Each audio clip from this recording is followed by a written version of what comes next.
Welcome to another episode of the Great Work Launchpad. My name is Kris Nelson. My site is evolveconsciousness.org. We are November, the 5th of November. Oh no, remember the 5th of November. That's the way it goes. 2025. And as you can see, I have my newborn girl here. She was sleeping and she just woke up. Mom's in the shower, so things are usually fine at this time to do the podcast. So I figured I'd do it, but yeah, things didn't work out so great for the schedule wise. Yeah, this time she ended up needing some attention, so just woke up hungry. And yeah, I'll pass her on to her mom in a few minutes. But for now, she's with me and not happy. Yeah, you're not happy because you're hungry. So I was thinking of not doing the podcasts when she was born, but then every day it's been fine so far. And then today is the first day I think she needs to poop. So yeah, she's not happy. Yeah. But anyways, not much I can do for her other than try to comfort her and I'll be there. But I don't got milk. I don't got the breasts with the milk. So can't satisfy those needs and just gotta wait it out. Yeah, that feels better. All right. Not too much of a professional podcast. I was thinking of canceling it, but I'd already set up the schedule for and yeah, it'll just be a few more minutes until she's being more taken care of by the one who's got the milk to provide. So we're continuing with Fear and Love, and I wanted to talk about an article that to start it off with, an article that James Corbett had written. I posted it in the chat for YouTube. He wrote about why I talk about agorism, and the reason. A little bit hot.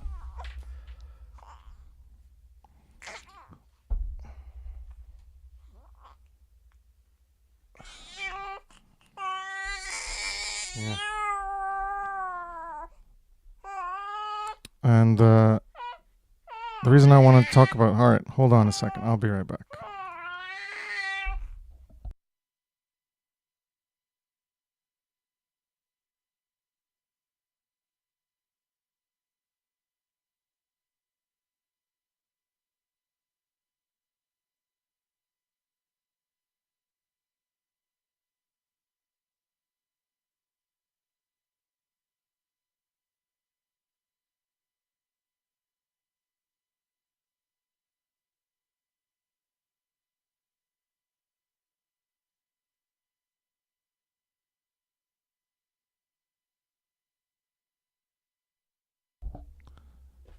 All right.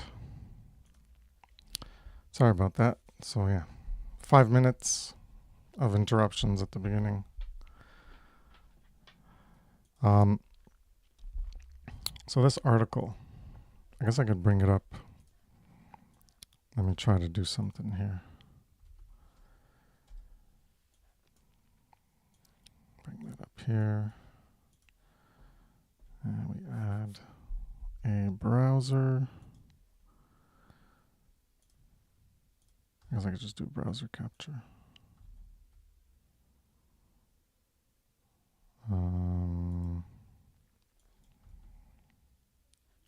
Do that. 1920, 1080. Let me do this. Oh yeah. But then I can't scroll on it. Never mind. So I'm going to remove that. add a window capture. And there we go. So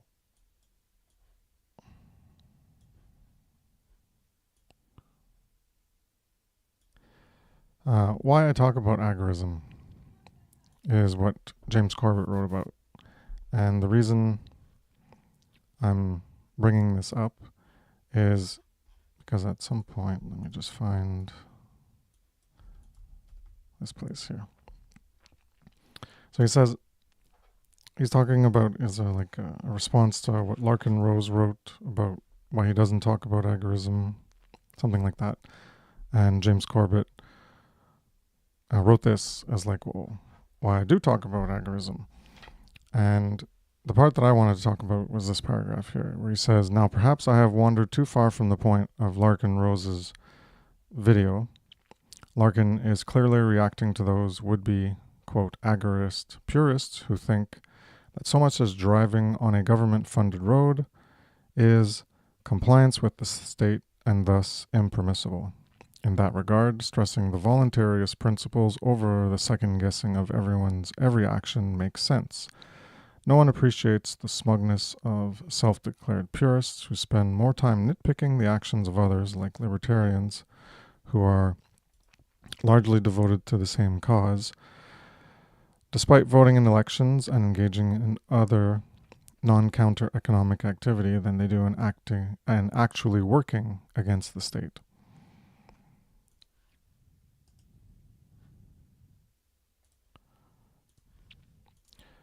So the reason that I wanted to talk about this was this aspect of purists and whether they are acting out of love or out of fear. What is their motivations? We could analyze what the motivations are of purists. So in the sense of agorism, this was referred to as the agorist purist, that if you drive on a government funding road, then you're in compliance with the state, and that's impermissible. And so then they criticize anyone who claims to be an agorist or voluntarist, who's also driving on the roads.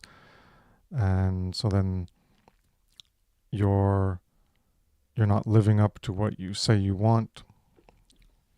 So being a purist in that sense of this agorism, this modality of agorism or voluntarism.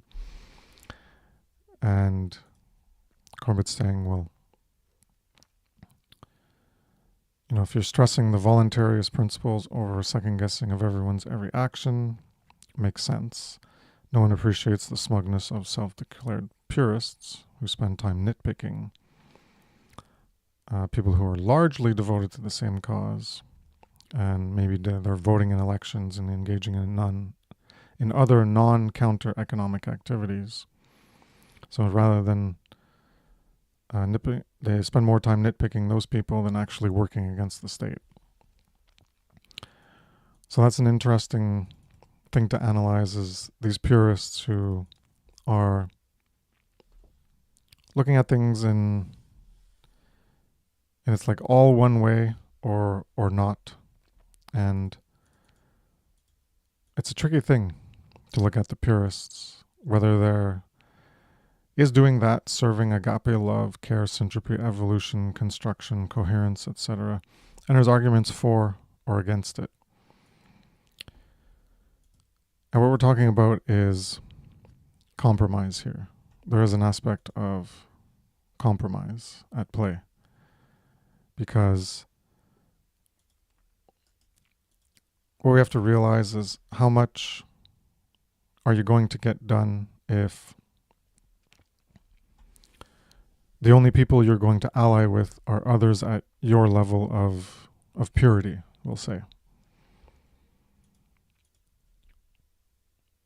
When there's evil at your doorstep, fighting against it is an act of love, like the American revolutionaries did. But they also did ally with those at a lesser moral level than themselves. and they allied with rulers of other nations, even though they opposed the ruler of the nation that they wanted to be free from. They went and allied themselves with, we could say more or less the equivalent, as it's a ruler of other nations, to gain their support, and without which they would not have won their battles. If the Americans at the time, the revolutionaries, did not seek alliances with other nation states against England, then they would not have won. They would not have had the manpower. So they played rulers against each other via their pre-existing historical conflicts, so France and England, and managed to get help from France eventually. So it's still an act of love to fight against those who sought to subjugate them. But they had to compromise or simply be obliterated, hung for treason, whatever, against the crown, and they would have lost. And what is America now would not have been. The British Empire would have probably maintained its strength, having this huge colony. Maybe there would have been independence, or it would have been a commonwealth. Anyways, there's all the future that could have happened, but it wouldn't have been a nation more based on principles of freedom because of their fight for freedom. And a lot of these revolutionaries, the founders, were deists in natural law. They even had, so to demonstrate their level of morality, they had anti-slavery clauses in the Declaration of Independence, the original one, but they had to strike them out to ally with members of the South. So even forgetting about the other rulers from other nations that they allied with to gain help to win against the British, they had to make compromises within their own continental area between the North and the South, and get the help of people who were more in favor of slavery. So they had to strike out these clauses that were very belligerent and abhorrent against slavery. So imagine if they maintained their purist position.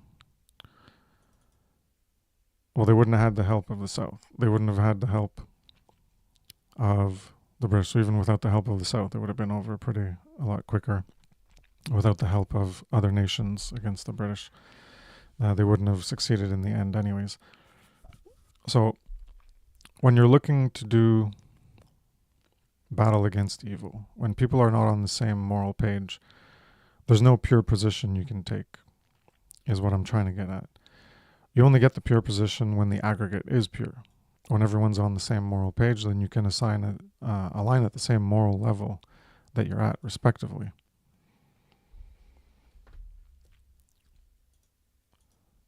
Otherwise, you're living on your own. You're not interacting, you're not cooperating, you're not exchanging, you're not partaking in anything that is touched by the immoral ways. You're not driving on roads. So if you're not driving on roads, if you want to be this purist in the aggregate sense, then you're not going to be driving on roads because they were all made by taxpayers' stolen money. If you want to be a purist in that sense, you have to engage in counter-economic activity that counters the state, that you're not in compliance with the state. So there's all these purist positions you can have, even in the natural law movement, so-called, where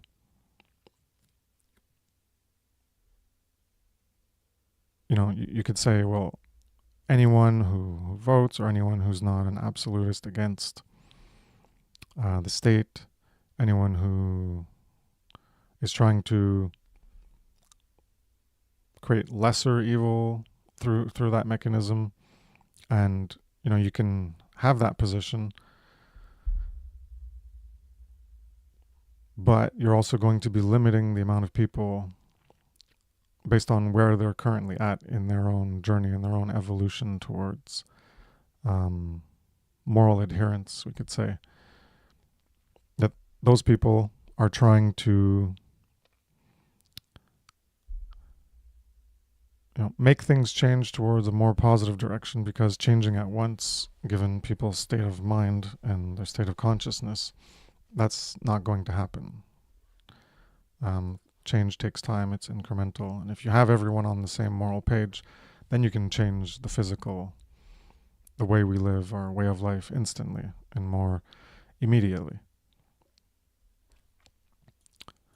So there's this argument for why people are seeking to try to go within the current way of life as it currently operates, so the politics or the economics, and they're trying to nudge things towards a positive direction.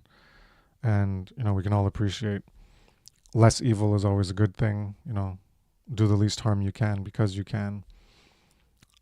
That's a good principle to live by.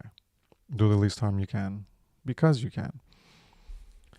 So I'm just trying to provide an argument for why the people who operate this way, they're thinking that way because they're trying to make things a little bit better, make things a little less worse, to improve things in a little way, even though they're still within that behemoth, monster, religious superstition of authority. They're trying to nudge things back towards a positive direction, because it's not going away anytime soon. So if you make use of it, then you can try to bring things back, but you're still using that corrupted mechanism, so it devalues your moral position. So in the end, purists will stay marginal in numbers and fail as they don't ally to win strategic battles. So you can ally temporarily, as the American revolutionaries did, in order to win certain battles that you want to fight. We're in an information war. Call it a spiritual war, call it a war for our souls, whatever term you want, a war against evil. Not everyone's on the same page, right? And that's the goal, is to get everyone on the same page. And that's going to be done through moral education. So if you don't have moral education, you're never going to get everyone on the same page, and you're never going to truly advance.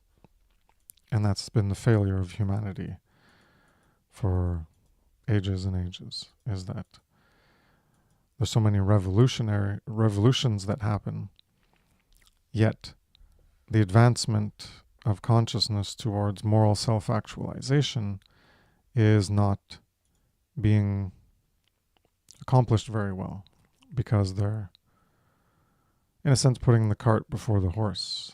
And you put the horse would be moral education, and the cart is freedom, changing things towards the goal of freedom. And when you try to do things to advance the cart first, without the horse pulling it, which is moral knowledge, then you're not necessarily going to succeed very well. Because what you're doing is you're trying to achieve the ends without the requirements that can actually get you your ends. So you're trying to create freedom, you're trying to remove the enslavement, remove the evil, remove the immorality, remove the oppression. But you're not doing it in a way that's going to actually work. You're just fighting a current level of something that you don't want. So in the case of the American Revolution, people were across the ocean, and compared to what it is now, there was far less taxes, far less degrees of violations on their rights, one could argue. And yet they had enough, and they wanted, the slogan "no taxation without representation" was one of the things, but that's still wishy-washy. So if you have representation, then taxation is okay. No. But they wanted to be more free, and the Declaration of Independence was an attempt at that. And then there was the Constitution, which was a regression in not a more forward direction in regards to moral alignment. But that's what was done. So there was a federalization, the government reestablished. So you want to get rid of one ruler by setting up a different ruling system. And that's how Mark Passio comically refers to it as you want to get rid of a cancer by replacing it with another cancer, which is comical, and it's absurd in a sense, because that's not really going to work out in your favor if you think about it. It's not something that's going to be long-term beneficial unless you're working to, like, say there was a worse cancer and you're going to replace it with a less worse cancer because it allows you to live longer, but then you still got to remove that cancer. And if you're not working on that, then you're not going anywhere. You're just delaying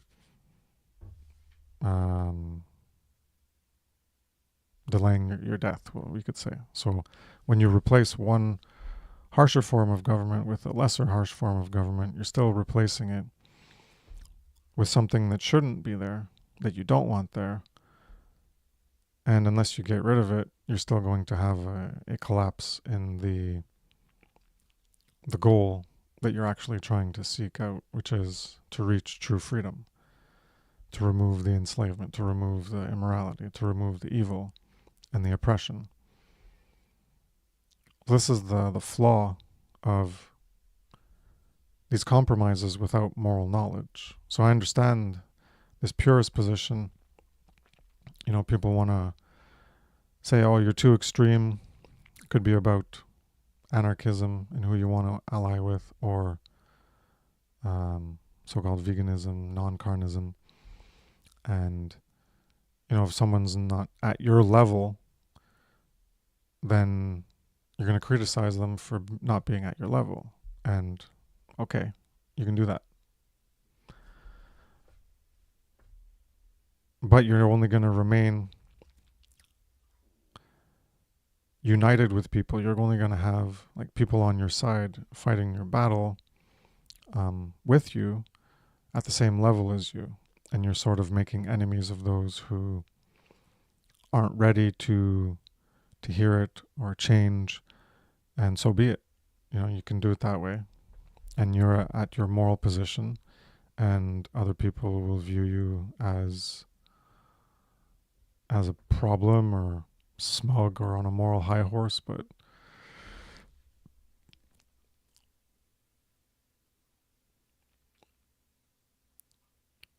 you know, I don't like those dismissals of people saying, oh, you're on a moral high horse, and as if it's an attempt to invalidate one's position.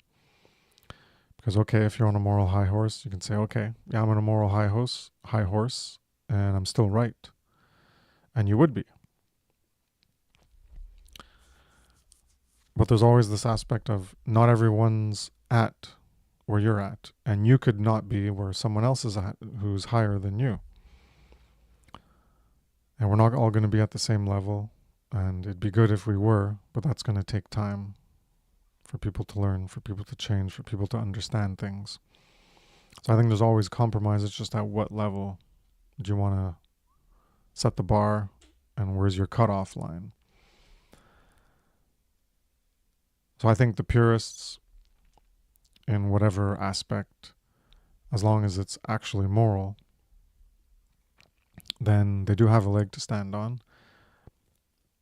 But they have only one leg to stand on, and the other leg is like they're chopping off their leg in terms of the effort of uniting with people.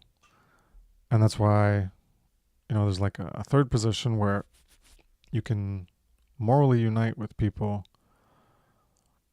in terms of living in your life and who you're going to maybe live with, or who you want to interact with on a very frequent basis in daily life.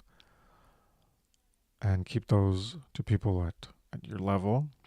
But then that's not what we're talking about in terms of the battle, the information war, spiritual war, the war against evil, or however you want to term it.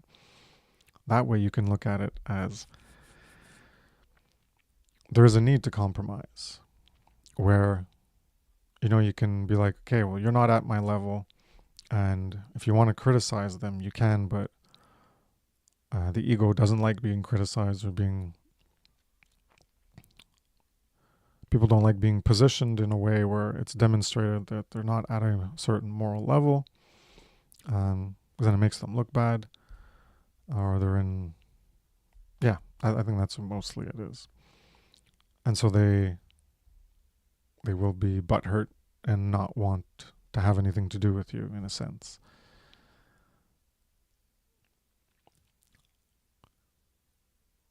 So they aren't living as much, they aren't serving as much in agape, love, care, syntropy, evolution, construction, and coherence. And you can't be coherent with them. You can't unite with them on a more harmonious living basis in your personal life. You want to create a community or a household or something.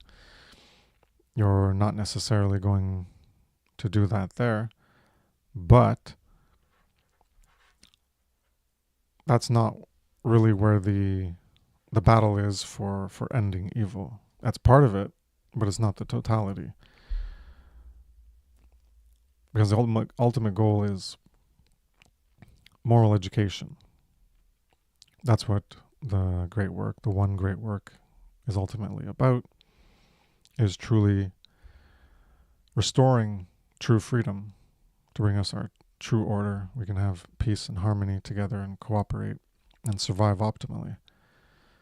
And that is done only through moral adherence in the aggregate. Because as the law of freedom goes,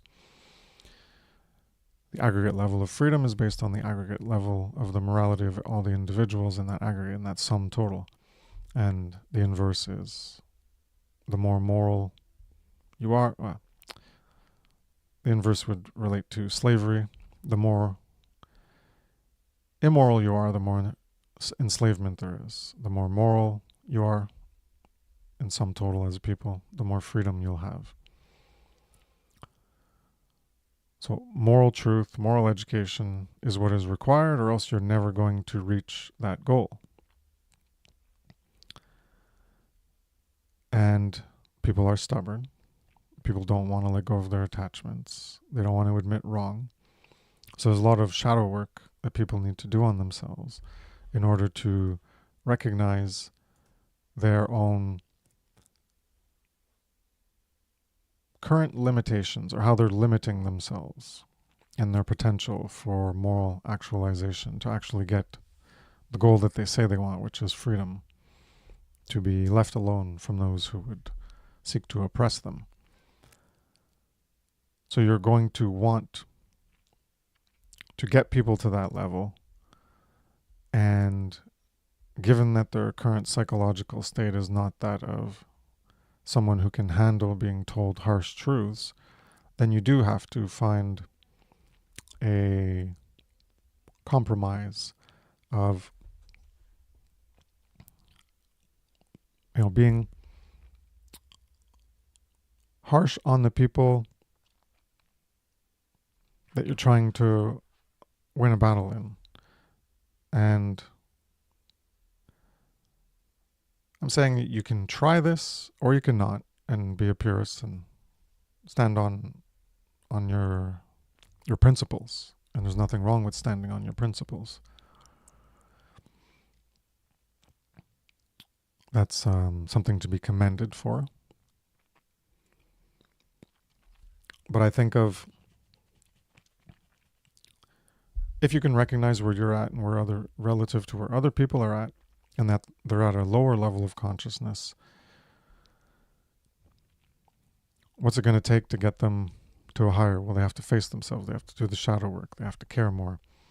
But some people aren't there, and maybe they'll never get there.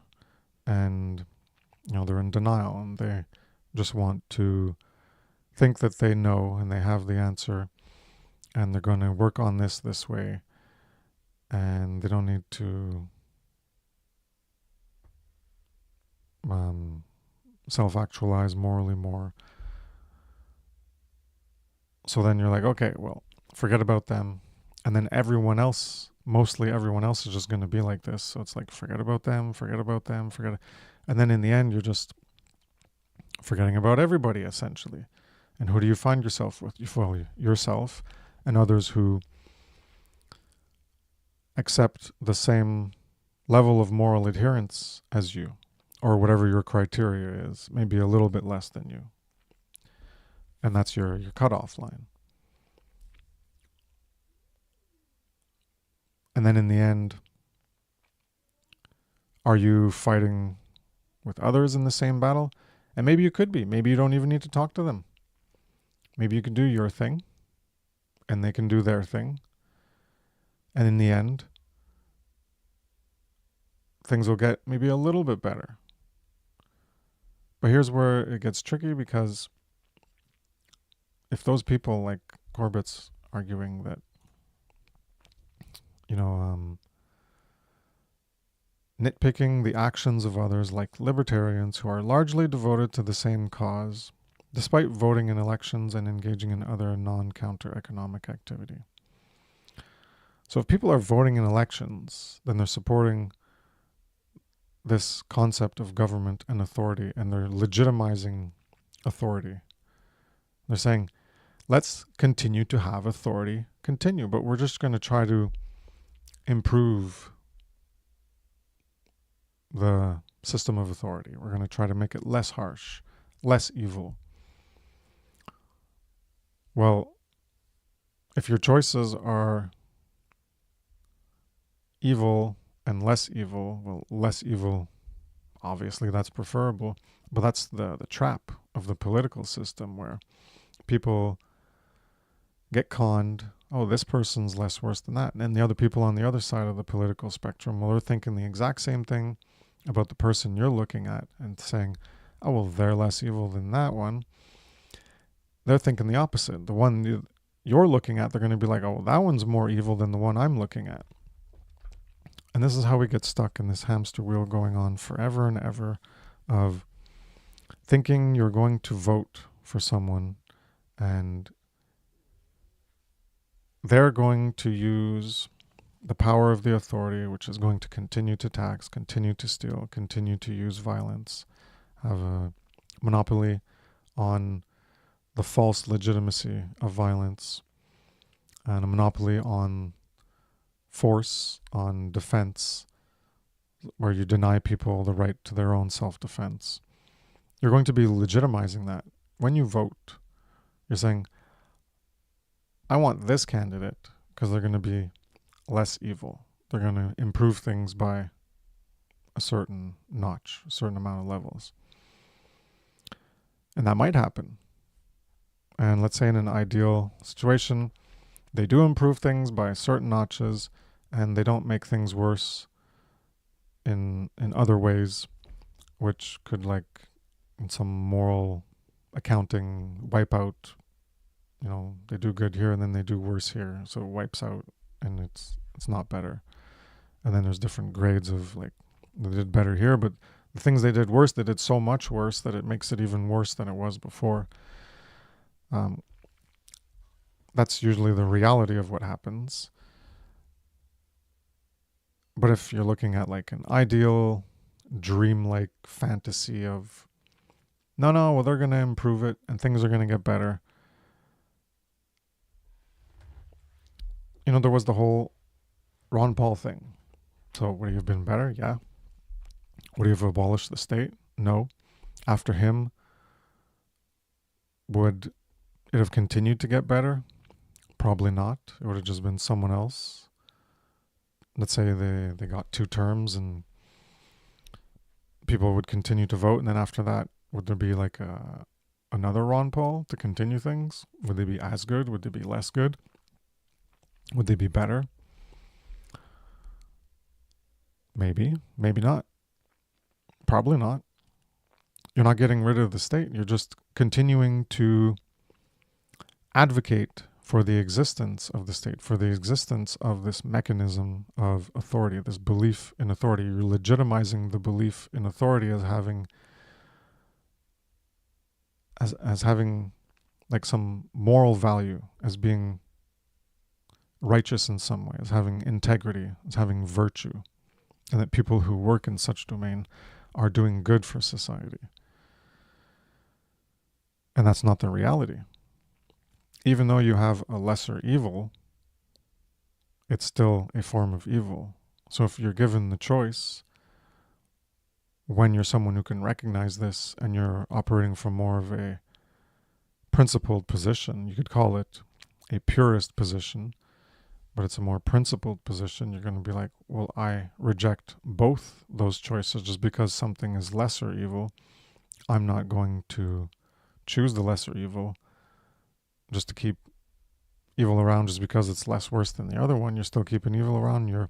Then you're a part of it. You're part of advocating for the continuance of that. Even though it's lesser, it still is in that polarity of a very significant degree, especially when we're talking about politics and voting and the system of authority. This is not a good thing to have in your way of life. So I wanted to talk about this because it's a tricky thing, and people have whatever positions they want about it and whatever positions they can think about it, but it's not a like clear-cut, like, oh, you moral high horse, smuggy, self-declared purist, and just shut up and you're doing more harm than good. Are they doing more harm than good? Maybe not.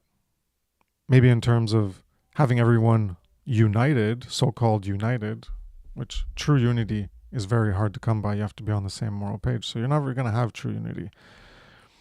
Even if these people are annoying you, the one point that's valid in this from Corbett here is that I guess most of the main argument might be that what he's talking about is people who do this and then they just don't actually work against the state. They're not doing anything. They're just nitpicking and criticizing other people who aren't at their level, but they're not actually doing the great work of fulfilling the requirements to end evil, to end enslavement, to end immorality, to actually get rid of the state. And that is the education of morality, of objective morality, of the definitive objective difference between right and wrong behavior, how to know what is right and what is wrong, and then to choose that. So to have conscience and then exercise conscience. That's not being done, even by Corbett, even by most of the people who say they are advocates of the removal of government, by people who say they are trying to fight for freedom. Like, how much are they fighting for it? Are they fighting for it to actually create it, or are they just fighting for it in some aspect to create a portion of it? Hey, Jerry. How's it going? Hey, Kris. Good. How are you? I'm all right. All alone so far. I didn't post the episode anywhere. I guess that's my mistake, and should have posted it maybe. Yeah, I've been talking about this article from Corbett. Why talk about agorism? So I've been talking about for like 35 minutes or so this aspect of purism, because that's what one of the main points of what James Corbett was arguing against was these. He referred to them as No one appreciates the smugness of the self-declared purists who spend more time nitpicking the actions of others, like libertarians, who are largely devoted to the same cause, despite voting in elections and engaging in other non-counter economic activity. So they spend more time doing that than they do actually working against the state. So I can see the argument of why, it's valid. These people who just want to nitpick and argue and criticize other people for not being at the same level of moral alignment, of whatever moral alignment they're at, and they're not actually working to end the state. They're not working against the state. And I'm saying, yeah, that's true. These, like, a lot of these purists could do that, and I've talked about other types of purists. You can have, are you an anarchist purist, and everyone else that isn't a full-fledged anarchist, then and then you spend your time criticizing them, and you're not actually doing anything. And I'm saying before you joined was that even people like Corbett, or he's making this argument of like, oh, they're smug on their high horse of self-declared purity for a principle. Well, how much are you working against the state, against the belief in authority, if you're not engaging in moral education, if your work does not contain any breakdown of what objective morality is and how to align with it and how to live it? If you're not defining it, then how do you know you're even living it? So, like, as far as I know, Corbett hasn't done that. The closest one he came to was saying that government is immoral. He made a video on that. But, people are not talking about these fundamental principles of the requirements for reaching this thing that you say you want, true freedom, is going to be based in how do you actually get true freedom. Well, you don't get true freedom by people being immoral, by people wanting to support government or wanting to have government in some degree. So people have to be on that same page that, like, okay, we're going to try to, vote in someone who's better, who's going to make things a bit better. I can see an argument for that, to try to lessen things and make things incrementally better, because things aren't going to change all at once. People aren't at that level. If we were all on the same page, then we could, all of an instant just end government, but that's not likely going to happen. It won't happen. Government's going to be around for a while because that's the state of consciousness that wants it.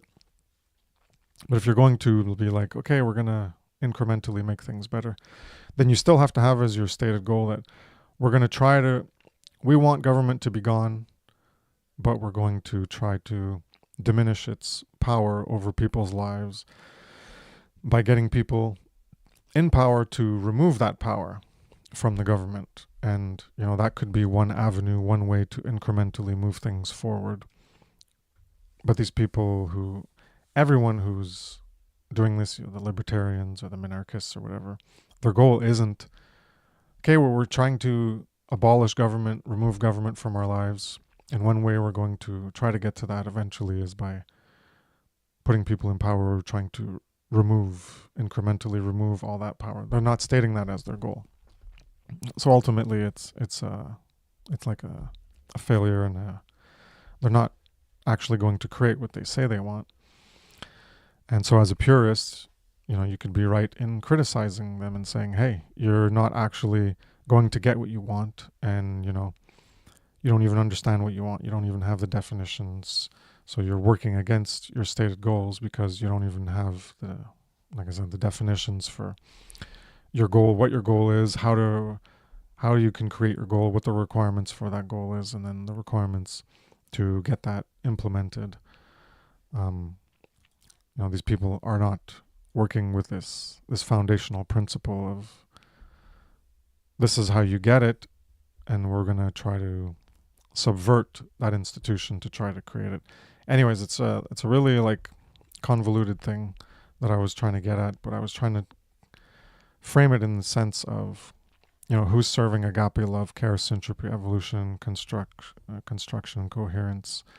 These purists, or the people who hate the purists, who are like, oh, get off your moral high horse, and this aspect of compromise. That's what I went in earlier in the show, that there's going to be a need for compromise. In the American revolutionaries, they compromised with the South to strike those abolition clauses from the Declaration of Independence. And then even after that, they compromised with other rulers of states like France to get help to win the War of Independence.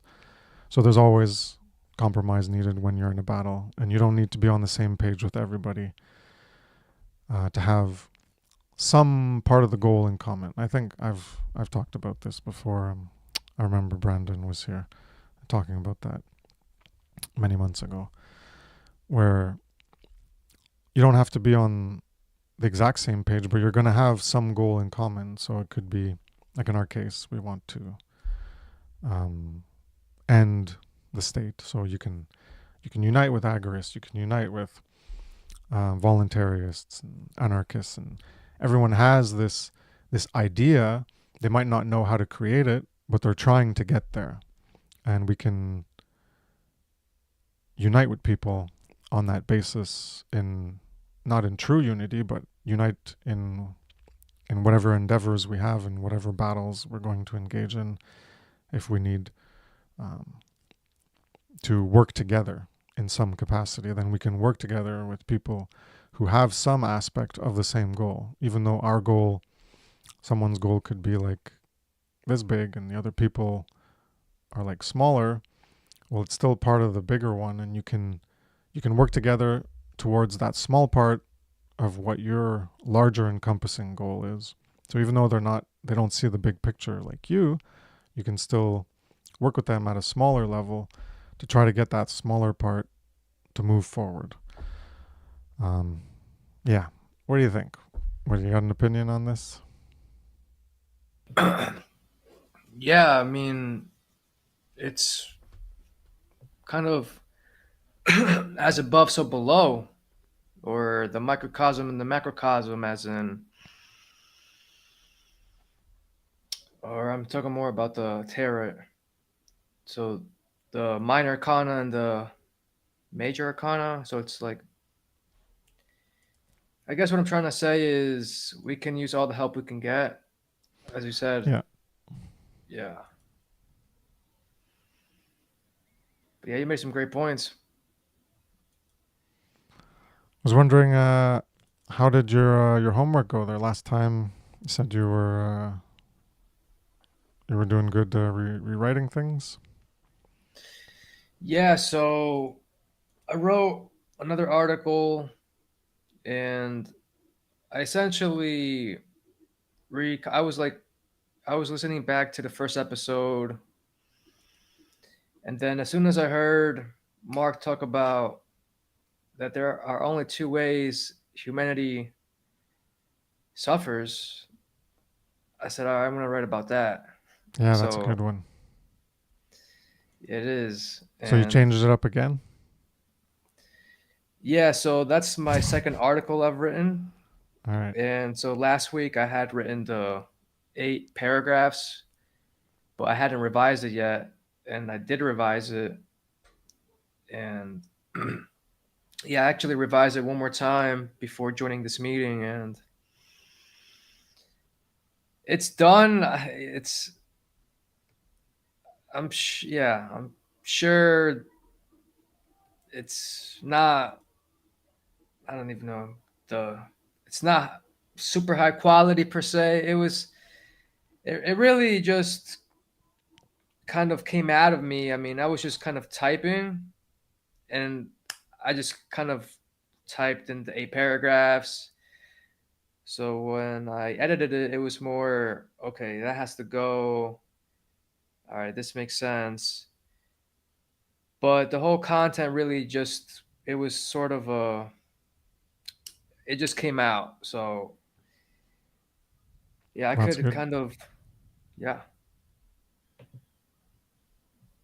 Yeah, would you want to read it, or you still want to work on it a bit? I am prepared to read it, and I feel not really confident, but I'll just go ahead and read it. So, Sure. Sounds good. all right. And feel free to stop me. So, the only two ways humanity suffers for two reasons and two reasons alone. One, people believe that which is not true. Two, people refuse to accept that which is true. Now, think about it. If we could suffer, what way would that be? Doing something dumb, ignorant, such as placing your hand on a hot stove for no good reason to just get a third-degree burn. Suffering is not that bad once you know the reason behind it. For example, fighting for true freedom. Yeah, it may suck to have to work and sacrifice time into doing the great work, but at the end, it will pay off. Suffering for no reason or without purpose is mindless, stupid, and childish. Hmm.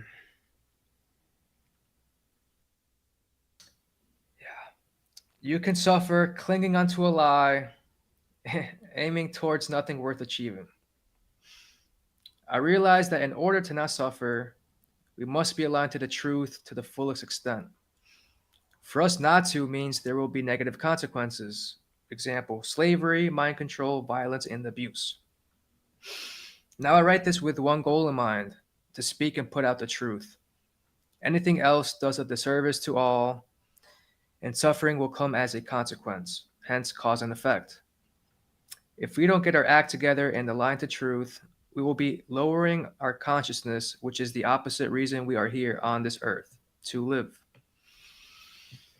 You can say I'm full of shit, but the truth is deep down, residing within you. And you know, if you live a lie, your reality will become a lie, and that is good for no one. Think about Cypher from the Matrix trading his soul for materialism. That's such a sad state of affairs. It doesn't have to be this way, and you can change that dynamic if you align to the laws of nature and morality. Think about what clinging onto a lie does to yourself. You start to believe your own shit and impose it onto others. You're so full of yourself that it takes a mountain of force to knock you down to your knees to make you realize you went the wrong way. That's what the truth is. It is a humbling experience to come across it, yet alone acknowledge and understand it.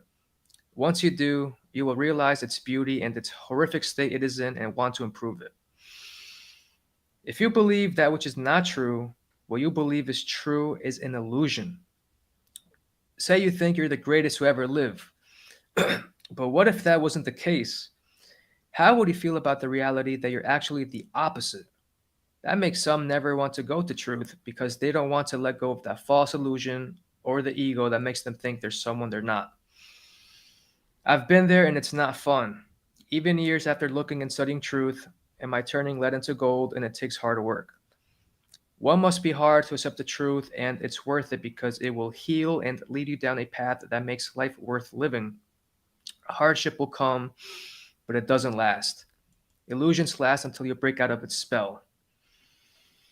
There's also a class of individuals who want people enthralled by sorcery and absurdities. What if I told you you hold the keys to your inner kingdom of heaven? Would you be brave enough to unlock it and rise above the ashes? What if I tell you there are angels, quote unquote, or quote, yeah, waiting for you and willing to lend a hand to do so? You don't have to go it alone, but if you did, it would be worth it. I'll end it with writing people that refuse to accept the truth, refuse to accept what will liberate them. If you want to remain a willful slave, stay where you are, be content with nothing and do nothing. If you want to be free, listen to wisdom and your heart, for that may lead you down a road 99.99% of individuals aren't willing to go down because it is unknown to you at the moment, but once you know it, it will tell you you have to change your life around because you were always in control.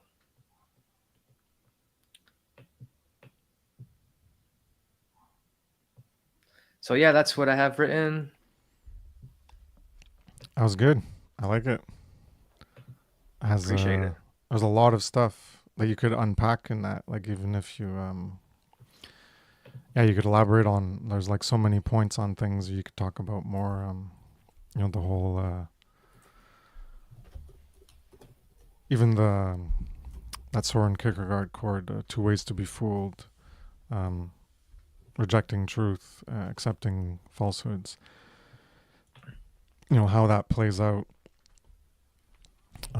Even more specifically related to natural law, or you know, you mentioned the ego and attachments. You mentioned well, the attachment to falsity and not letting go. How we can create a heaven instead of a hell. Yeah, there's a lot of stuff in there. That was a good job. So, are you publishing it anywhere? Do you got a Substack, or where are you putting Yeah. these articles? So I'm gonna publish that right now on Substack. Cool. You can drop the Yeah. link in the YouTube chat if you want. If anyone's watching a replay of the live, and then I'll put it on the screen as it shows by, and then well, even if they're not watching the live replay, they'll see it on the video and they can go check it out. Yeah. So I'll go ahead and publish it, and yeah.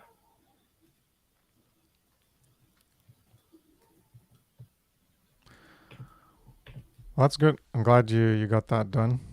And yeah, like I explained before, this will help you like understand, you know,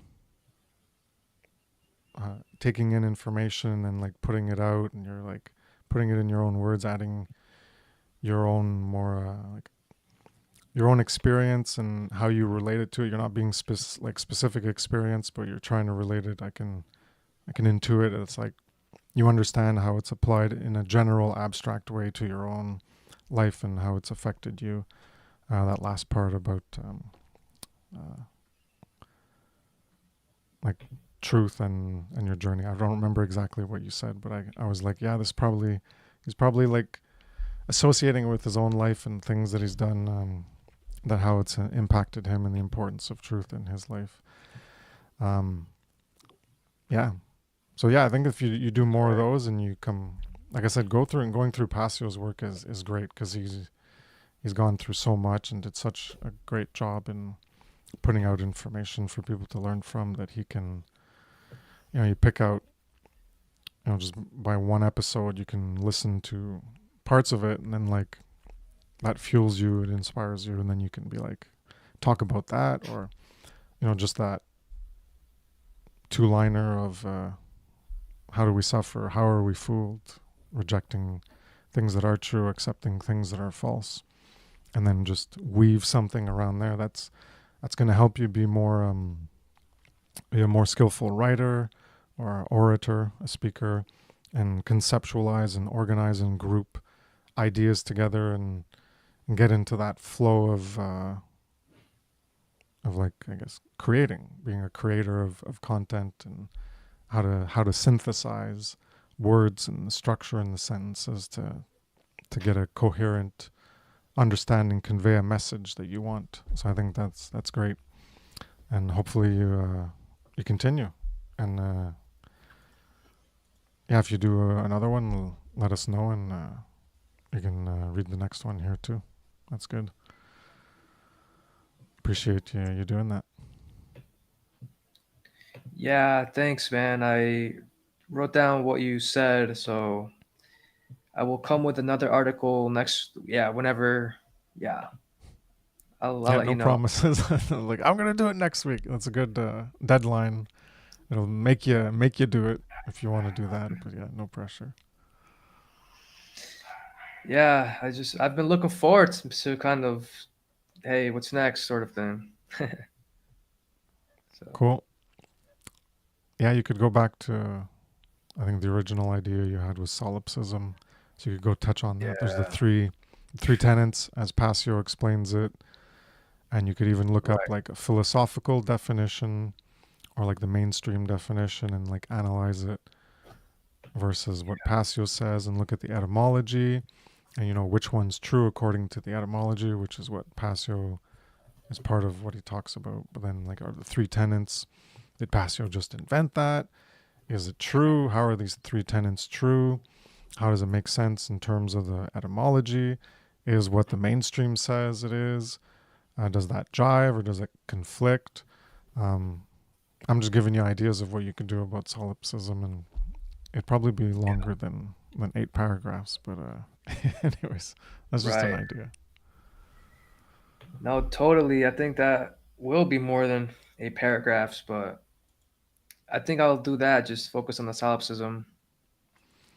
Yeah, I could, yeah, or just go through some more, listen to some more, and then you could pick out something that's more inspiring if you're not inspired by the solipsism thing anymore, and you can come back to it eventually, or maybe never. I have a bunch of things that I've wrote down, like ideas to talk about that I've never come back to. There's like so much that we can talk about when we're trying to put information out, but yeah, there's lots of work. There's always something you can find, especially going through Passio's work. So thanks again for coming by and finally giving your I don't know, I was going to say your creative juices, sharing your creative juices with us that you managed to come up with. So thanks again for that, Yeah. and hopefully hear more of that in the future with things that you come up with. And I guess we'll end it there. Mm-hmm. And yeah, next week I'll try to post it in Telegram, because I haven't done that for maybe 2-3 weeks. And I was like, no one comes anyways, but I'll do it anyways, just as a reminder in case Brandon was busy. Yeah, so hopefully see you next week. If not, all good. I'll try to do my solo thing. And yeah, if you have your article done, that'd be great. If you pick another topic, yeah, let me know. I'll ask you if you show up anyways. I'll grill you on that there. So Yeah, all good. totally, man. So, as far as your daughter, is she born yet, or? Yeah, I had her at the beginning because I was gonna maybe cancel, but then I'm not working right now. I took like a month off, and I'm like, well, every night I'm fine, everything's fine. So I'm like, okay, I'm gonna schedule it. Everything was fine, and then my partner was in the shower, and then the baby woke up, and she was hungry, and I was like, crap. Well, I'm not gonna cancel now, and so she was on at the beginning of the stream, but then she was like, she was okay, and then she was making noise, and then she started crying. She's thirsty, and I'm like, well, yeah, I was explaining to people, I don't got the breast milk, so I can't make her stop. And then it's like anytime now she's gonna be whisked away, and then yeah, it took a few minutes, and then I handed her off, and then continued with the episode. But yeah, she's born the 1st of November, so she's 4 days, 4 days old now. Doing well. That's incredible, man. Congratulations. Thanks. Yeah, it's good, very good. She's smaller than my boys. My boys were bigger, 8 pounds something, close to 9 pounds, and the other one was 9 pounds. And she's 7 pounds 14 ounces, and she's so much smaller than I remember the boys were when they were newborn. A lot more petite, and yeah. That's very cute, man. And then they're gonna grow up and then be adults, and then they'll be gone, no longer living with me and living their own lives. I gotta appreciate having them around while they're here. Yeah, for sure. They're young boys, right? Yeah, 5'2", and now the newborn. So I got them for a while. Before that, I lose that part of my life, and they go on to live their own lives. Enjoy them, man, while you can. Yeah, for sure. All right.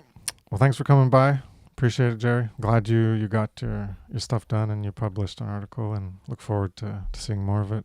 So take care. Take care, everyone. See you next week.